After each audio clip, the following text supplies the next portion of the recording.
Reenkarnasyon, telekinezi, reiki, dejavu, astral seyahat. Metafizik deyince şüphesiz ilk akla gelen mistik kavramlar. Birçoğunu duydun ama tam olarak ne olduğunu bilemedin. Konusu açıldığında kulak kabarttın. Söyleyecek mutlaka bir lafın ya da anın vardı. Cesaret edip korkularını yenenler denedi, yenemeyenler ise arkadaşının tecrübesini paylaştı. Şimdi seni bu konulardan biri hakkında daha fazla aydınlatacağım. Sana astral seyahati hem inananların hem de inanmayanların gözünden anlatacağım. Astral seyahat gerçek mi yoksa safsata mı? Ruhumuz bağımsızlığını ilan edebilir mi? Neden yapılır? Nasıl yapılır? Bunu yaşayan ünlüler var mı? Peki bilim insanları bu konu hakkında ne diyor? Madalyonun iki yüzünü görmeye hazırsan başlıyoruz.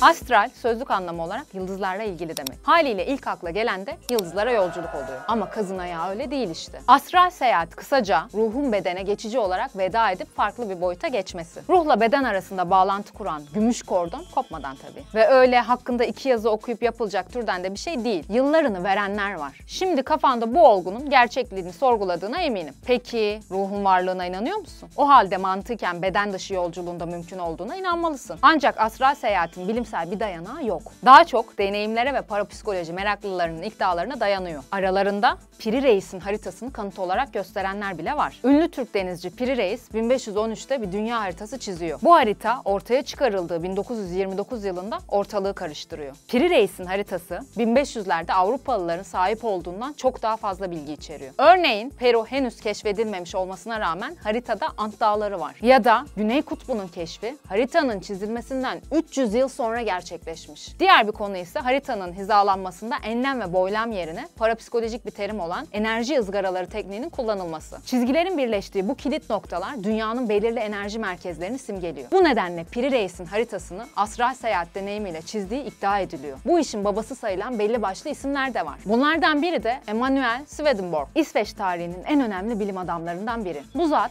düzenli olarak meditasyon yapıyor. Orta yaşa geldiğinde de derin bir transa girerek bedeninden ayrılıyor. Tarif ettiğine göre cennet gibi bir yere gitmiş. Meleklerle ve ruhlarla görüşmüş. Bu yeteneğiyle öyle bir ün yapmış ki İsveç kraliçesi bile ona gitmiş. Demiş ki ölen kardeşime ölmeden önce bir mektup yazmıştı. Niye ona cevap vermedi? Hayda! Nereden bilsin adam ya? Ya bir sus, bir sus. Swedenborg ertesi gün kraliçeye kardeşinin mesajını iletiyor. Ve bilin bakalım ne oluyor. Mesajın içeriğinde sadece kraliçe ve kardeşinin bildiği bir konu var. Yani Swedenborg'un bunu bilmesi mümkün bile değil. Bu konuda adı geçen başka bir şahsiyet de Mevlana Celaleddin Rumi. İddiaya göre Mevlana ruhun uykuda bedenden ayrıldığına inanıyormuş. Hatta Mesnevisinde bu konuda düşüncelerine de yer vermiş. Peki nasıl yapılıyor bu astral seyahat? Bir kere aklın dünyevi işlerle meşgulse ruhsal boyuta geçmeyi unut. Zihni arındırmak da yetmiyor. Yolculuk öncesi hem bedensel hem zihinsel hazırlık gerekiyor. Uyumadan önce derin düşüncelere dalmayacaksın. Korkularını bir kenara bırakacaksın. Yorgun olacaksın ama çok da değil. Öyle tıka basa dolu mideyle olmuyor bu iş mesela. Hafif bir şeyler yiyeceksin, üzerine de hafif bir şeyler giyeceksin. Ne yapıyorsun ya? Şaka yapmıyorum.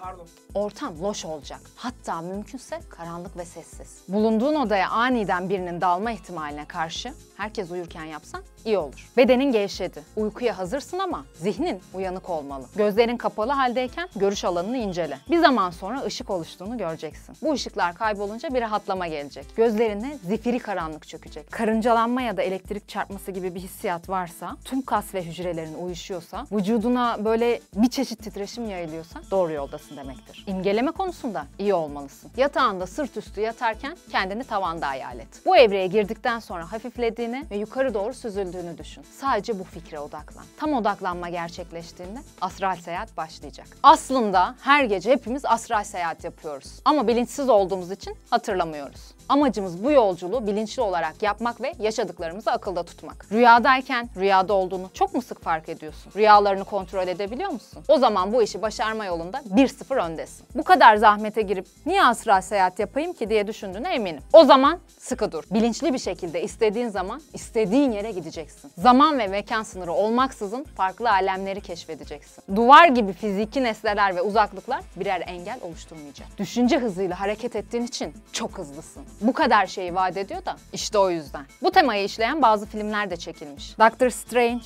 Dreams Come True, Psychic Killer, Awake, If I Stay, Out of Body. Onları da izlemeni tavsiye ederim. Şimdi gel radarımıza takılan sosyal medya yorumlarına bakalım.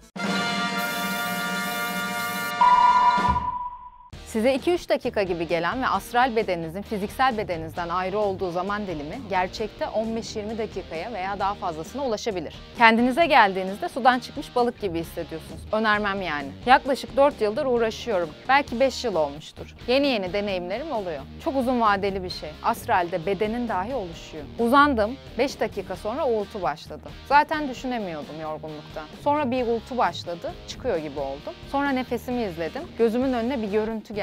Girdap gibi. Kapkaranlık bir yerdeydim. İlerliyordum. Fakat yürür gibi değil. Sanki bir ırmaktım ve akıyordum. Her adımımda önümden vaa efektiyle yanılmıyorsam bir şeyler geçip duruyordu. Yemek yemeyin diyorsunuz ama aç karnına mı yola çıkılır? AMK. Niyet ettim Allah rızası için astral seyahate çıkmaya. Bunu okuyorsan astralde, Maltepe sahile gelin çay içiyorum, gelin beraber içek. Aga benim hiç bunlarla işim yok. Geceleri uykum gelsin diye açıp izliyorum. Abi yatağa yatıyorum, 2 dakika sonra bir gülme geliyor ya. Yarım saattir uğraşıyorum. Matematikçinin evine gidip soruları alamadım AMK.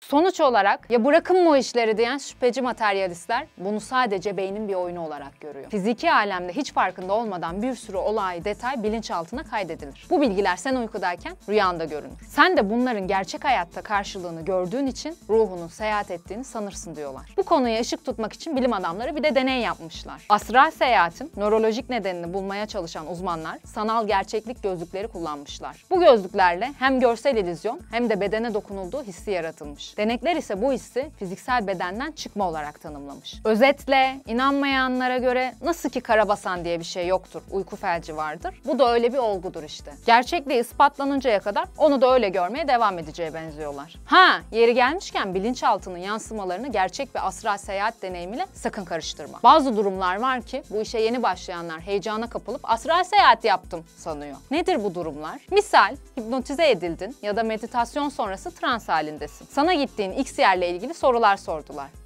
İşte verdiğin cevaplar aslında geçmişinin zihninde canlanması sadece. Yani ruhsal olarak bir yere gittiğin yok. Sadece iç aleminde dolaşıyorsun. Beynin sadece flashback yapıyor. Astral seyyah deneyimlerini okuyunca şunu gördük. Evinin odasıyla yetinen de var, başka şehre giden de. Geçmişte yolculuk yapan da var, ruhlar alemine geçen de. Bedenlerine geri döndüklerinde yaptıkları ilk işte gördüklerini bir yere not etmek.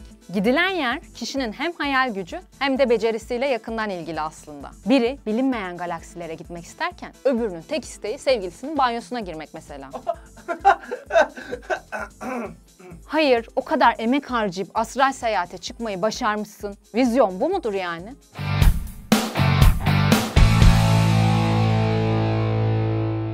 Bam Bam yorumlarda bugün Mehmet Ali Erbil aslında kim videosunun altındaki yorumları okuyoruz. Emre, Hop! göndersene. Al be, al be!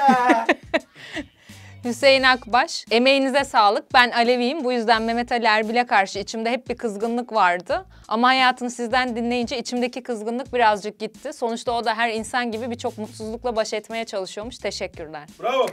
Bravo! Ne kadar güzel bir şey yapmışsınız ya. Yani onur duyuyorum sizinle. Biz seninle onur duyuyoruz ya. Ay, teşekkür ederim. Evet, öyle yaptık. İşte bak kendime çevirdim. Ne kadar basit değil mi aslında insanlar hakkında ön yargılı olmak? Biz zannediyoruz ki ekran yüzüyle hayatı öyle. Mehmet Akkoç, Dilek oradan ne kadar maaş alıyorsun? 2 katını vereyim, bırak bu işi. Ne diyor?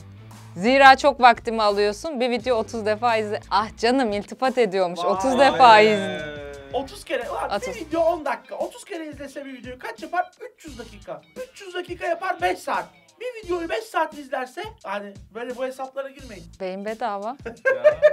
Berzan Alaca, sokak kavgaları izliyordum. Nereden geldim buraya? Neyse güzelmiş, yeni mekanımız hayırlı olsun. Hoş geldin. Taze kan gelmişti. Teşekkür ederiz. Seviyoruz yeni abonelerimizi. Yoldaşlar, yoldaşlar. Kardeşlerim.